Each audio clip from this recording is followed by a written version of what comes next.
What's up everyone? Today we are going to do something absolutely insane. We're going to travel the globe to find the most dangerous, the most extreme, the most mind-blowing cities ever built. These aren't your typical tourist spots, these are places where people live literally on the edge of a cliff, on top of an active volcano, or even floating on water in the middle of a massive city. I've spent a ton of money and countless hours researching these places, and I promise you, what you're about to see is going to completely blow your mind. So, get ready, because you are coming with me on an adventure to explore the absolute scariest cities built on the edge of the earth. We're talking about places where one wrong step, one bad storm, or one tremor could mean total disaster. And trust me, the stakes are only going to get higher. Each city we visit is going to be more precarious, more dangerous, and more unbelievable than the last. You won't believe people actually live like this every single day. This is going to be an epic journey. I'm challenging myself to show you the most extreme lifestyles on the planet, and I'm challenging you to watch until the end, because the final city on our list is so isolated and so wild, it's almost off the grid entirely. Are you ready for this? Let's go.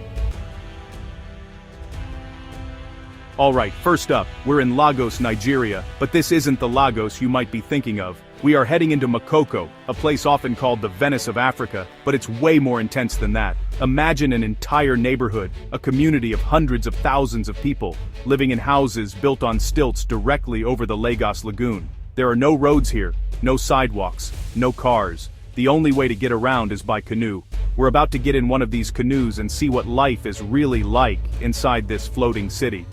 This is crazy. The people here are literally born on the water. Kids learn to paddle a canoe before they can even walk. We're gliding through the main streets right now, and it's a completely different world. There are floating shops, floating schools, even floating churches.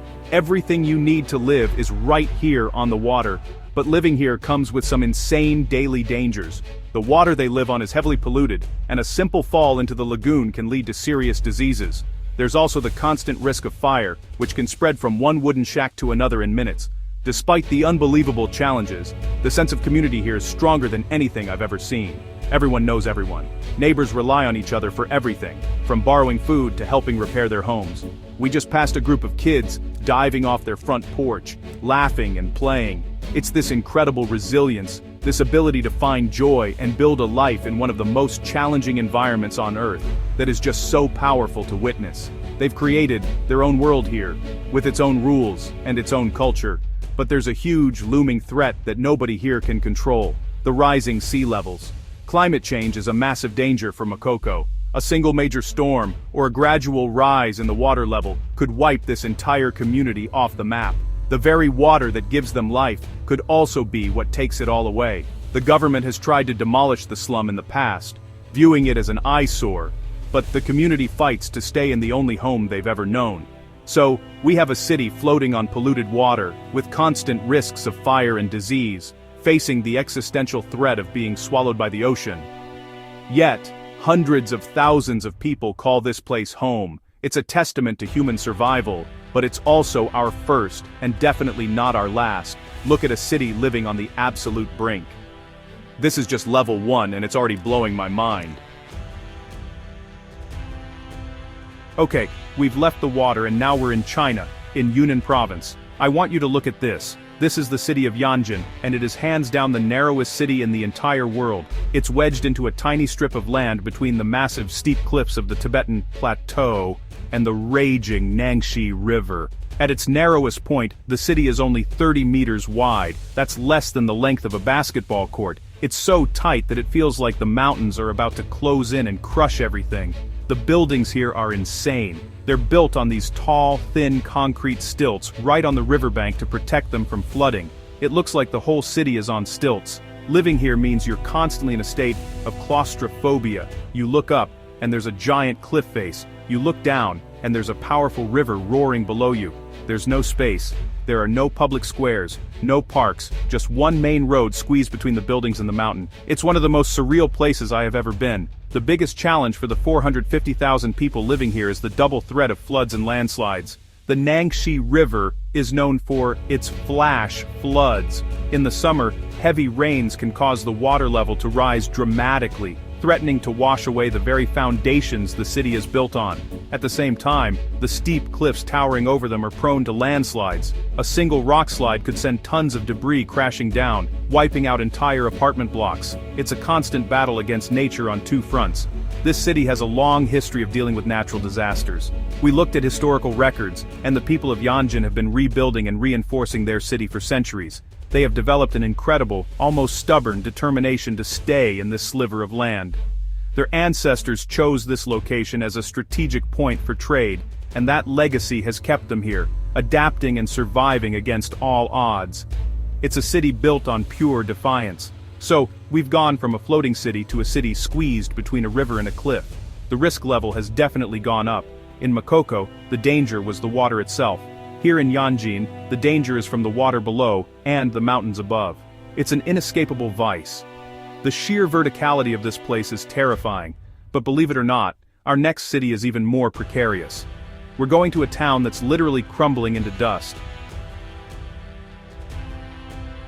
We are in Italy, and this looks like something straight out of a fantasy movie. This is Civita di Bagnoregio. It's a tiny, ancient town perched on top of a massive plateau of soft volcanic rock called tufa. The only way to get here is by walking across this long, steep pedestrian bridge. There are no cars allowed, and the reason this place is on our list is because it's known as Il Paese che muore, the dying town, and they mean that literally. The rock this entire town is built on is constantly eroding. The edges of the plateau are literally crumbling away, falling into the valley below. Wind, rain, and earthquakes are slowly but surely eating away at the foundations of Civita. You can see the evidence everywhere. We're walking through the town right now, and you can see cracks in the ancient walls. Some buildings are perched right on the edge of the cliff, and you have to wonder how many more years they have before they just fall. It's a race against time. The town is shrinking. Historians say that centuries ago, Civita was much larger, connected to the surrounding land, but erosion has isolated it, turning it into this island in the sky. The population has dwindled to almost nothing. In the winter, only about 10 people live here full-time. It becomes a ghost town. It's beautiful and tragic at the same time. Every step you take feels like you're walking on borrowed time, exploring a relic that nature is actively trying to reclaim. The people who stay, or the ones who run the tourist shops in the summer, have this incredible love for the town. They are fighting a losing battle to save it. They've tried to implement reinforcement projects, pinning parts of the cliff face, but it's an enormous and expensive task. It's like trying to stop the tide with a bucket. The feeling here is so different from Yanjin or Makoko. There, it was about surviving a constant, active threat. Here, it's about watching something beautiful and historic slowly fade away into nothing. This is a whole new level of scary. It's not a sudden disaster you have to worry about, but a slow, inevitable death. The ground beneath your feet is disappearing. Every year the town gets a little bit smaller. It's a city on the edge in the truest sense of the word. And from this crumbling rock, we're going to an even more explosive location. Our next city is built inside the crater of an active volcano. This might be the craziest thing I have ever done. We are in the Philippine Sea, on a remote Japanese island called Aogashima, and this isn't just any island. The entire village, the entire community, is located inside the crater of a larger active volcano, and inside that crater is another smaller volcano cone. It's a volcano within a volcano. This is literally the set of a disaster movie. The isolation here is on another level. Aogashima is one of the most remote inhabited islands in Japan. There are only about 170 people living here. To get here, you have to take an overnight ferry and then a helicopter, and even then, the weather is so unpredictable that trips are canceled all the time. If you get stuck here, you are stuck. There's no quick way out. You are completely at the mercy of the ocean and the sky. And then there's the volcano. The volcano we are currently standing in, the one that cradles the entire village, last erupted in the 1780s. That eruption was so catastrophic that it killed nearly half the island's population and forced the survivors to evacuate for 50 years. Geologists classify it as a Class C active volcano, meaning it could erupt again at any time. The people here live every single day with the knowledge that the ground beneath them could explode. There are no real escape routes. If the volcano shows signs of erupting, the only way off is that one small harbor, or the helipad. If the weather is bad, or if the eruption is too sudden, there is nowhere to go. You are trapped on a tiny island with a ticking time bomb. The people here rely on early warning systems and evacuation drills, but they know the risks. They live with it. The steam vents from the central cone are a constant reminder of the power simmering just below the surface. This is a huge step up in the danger game. We've gone from a crumbling city to a city inside an active volcano with no easy way to escape.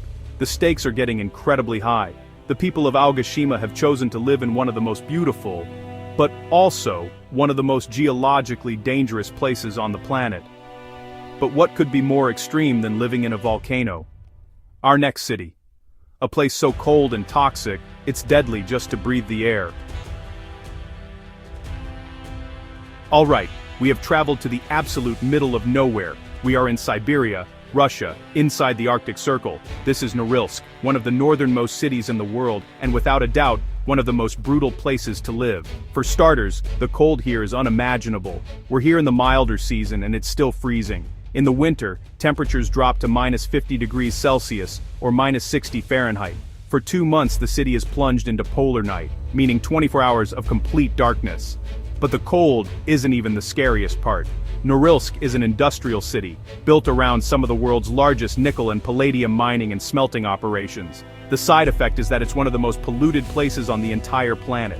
The air here is thick with sulfur dioxide and other toxic chemicals. The snow is often black or yellow from the pollution. Local rivers have run red from industrial waste. This isn't just bad for the environment, it's incredibly dangerous for the people. The health risks of living in Norilsk are off the charts. Life expectancy here is about 10 years less than the Russian average. The rates of cancer, respiratory diseases, and birth defects are terrifyingly high. Just breathing the air here day in and day out is a massive health gamble. The city's landscape is scarred and barren from decades of acid rain caused by the smelters. It's a man-made hellscape in the middle of the frozen Arctic. It's hard to describe how heavy the air feels. And just like Aogashima, Norilsk is incredibly isolated. It's a closed city, meaning you used to need special permission to even visit. There are no roads connecting it to the rest of Russia. The only way in or out is by plane or during the summer, by boat through the Arctic Ocean. When the weather is bad, which it often is, the airport closes, and the city is completely cut off from the outside world for days or even weeks at a time. We've seen natural dangers, but this is different. This is a city where the danger is man-made, constant, and inescapable. It's in the air you breathe, the water you drink, and the ground you walk on, all compounded by extreme cold and darkness. This is a whole new level of extreme living. But we have one last city to visit, a place so deep in the jungle.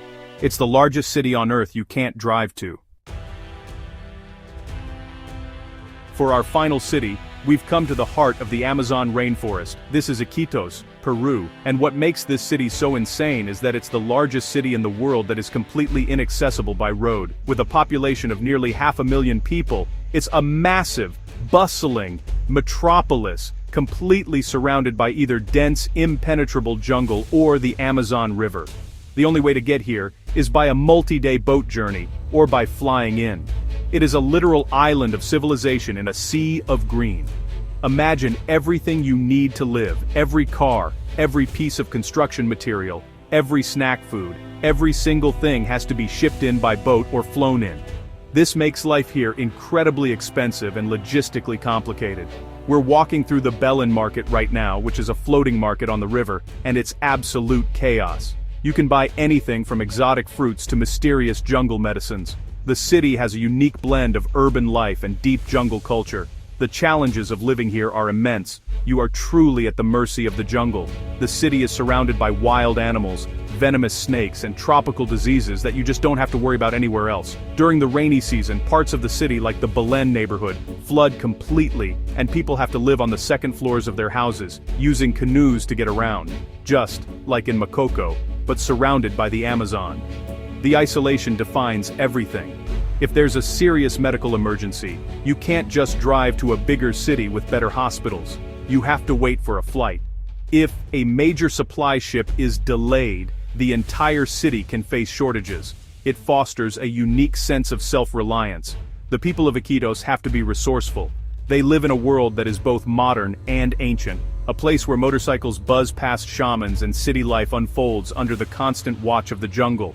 This is the ultimate city on the edge, not on the edge of a cliff or a volcano, but on the edge of the known world. It's a massive human settlement thriving against all odds in one of the most remote and wildest places on Earth. It represents the final frontier of urban living, a city that proves humanity can build a home anywhere, no matter how isolated or how surrounded by nature's power. It's an incredible and fitting end to our journey. And that's a wrap. We've been to a floating city in Nigeria, a city squeezed between cliffs in China, a crumbling town in Italy, a village inside a volcano, a toxic frozen city in the Arctic, and finally, a massive city isolated in the middle of the Amazon rainforest. I have to say, this has been one of the most intense and eye-opening experiences of my life. Seeing the way people adapt and survive in these extreme environments is just absolutely unbelievable. The resilience of the human spirit is truly insane. Now I have to ask you guys, which city did you find the scariest?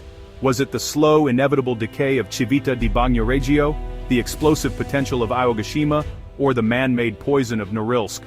Let me know in the comments below which one gave you the chills. I'm genuinely curious to see what you all think, because honestly, I can't even decide. Each one was terrifying in its own unique way. If you enjoyed this insane adventure, and want to see us explore more of the most extreme and fascinating places on the planet, make sure you hit that subscribe button right now, and turn on notifications so you don't miss the next video. We are always pushing the limits to bring you content you won't see anywhere else. Thank you so much for watching. We'll see you in the next one.